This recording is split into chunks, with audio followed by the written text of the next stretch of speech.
ভূমিকম্প আতঙ্কে বাংলাদেশ। ৩টি টেকটনিক প্লেটের সংযোগ স্থলে থাকায় এখানে যে কোনো সময় ৯.০ মাত্রার শক্তিশালী ভূমিকম্প আঘাত হানতে পারে এমন শঙ্কা বিশ্লেষকদের। বাংলাদেশে বড় ধরনের ভূমিকম্পের শঙ্কায় অনেকের মনে প্রশ্ন, পৃথিবীর কোথায় ভূমিকম্পের ঝুঁকি সবচেয়ে কম?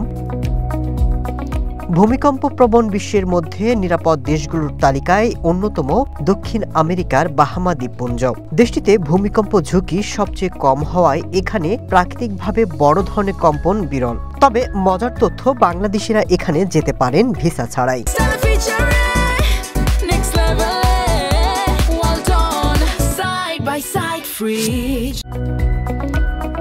বাহামা অবস্থান করছে ভূমিকম্প প্রবণ অঞ্চলগুলোর তুলনায় অনেক দূরে। দেশটির নিকটতম প্রধান ফল্ট লাইন উত্তর আমেরিকা এবং ক্যারিবীয় টেকটনিক প্লেটের সীমান্ত প্রায় ৪৮০ কিলোমিটার দূরে।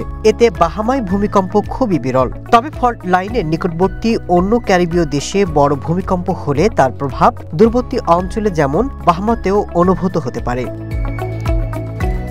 বাহামার ইমিগ্রেশন বিভাগ জানিয়েছে, আন্তর্জাতিক ভিসা নিয়ন্ত্রণ চুক্তি অনুসারে বাংলাদেশের নাগরিকদের জন্য বাহামার ভিসা প্রয়োজনীয়তা মওকুফ করা হয়েছে। বাংলাদেশি পর্যটক হিসেবে ৩ মাস এবং কিছু ক্ষেত্রে সেটা ৮ মাস পর্যন্ত দেশটিতে থাকতে পারবেন। এছাড়াও ভূগোল এবং পরিবেশ বিষয়ক ওয়েবসাইট ওয়ার্ল্ড অ্যাটলাসের তথ্য মতে ভূমিকম্পের সবচেয়ে কম ঝুঁকিপূর্ণ দেশগুলোর মধ্যে রয়েছে Chad, Niger, Ivory Coast, Burkina Faso, Finland, Denmark, Latvia, Ireland এবং Uruguay. Masud Rana, one international desk.